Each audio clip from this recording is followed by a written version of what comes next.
Okay, guys, I'm just trying to refresh your memory about how to save a document and make sure it goes in your seminar folder.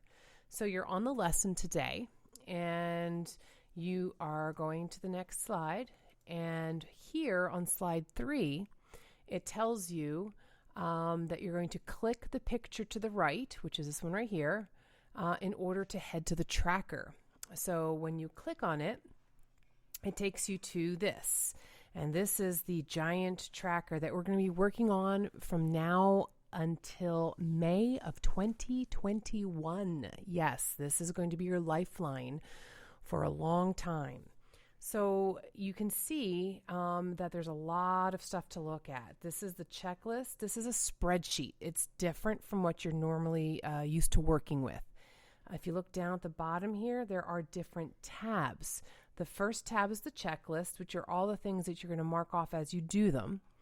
The second tab, if you click on it, is your college wish list, which I'll talk about in a separate video in a little bit. Third tab is your personal info tab, and you can use this here slider to look at all the stuff. Okay. And then the fourth tab is for passwords. So anyhow, you need to make a copy of this and put it in your seminar folder. So you come up here, because you can't do anything with this right now because it says view only. So you come up to where it says file, and you're going to click on make a copy.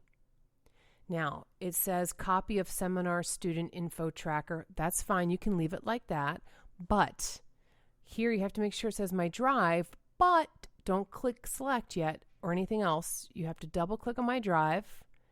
And then you have to find your seminar folder. You have to do this step because if you don't click seminar and then hit select so that it says folder seminar, it's not going to be in the right folder and it's not going to be shared with me and I won't be able to see it, which means you won't get a grade for it. So please make sure you do that very important step.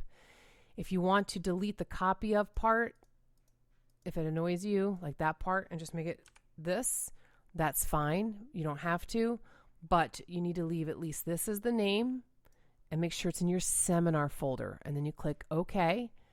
And it'll be a little different. A little box will pop up for you guys. It says, are you sure you want to create this in a shared folder? Yes, because then it's shared with me. And now you have a copy that you can edit.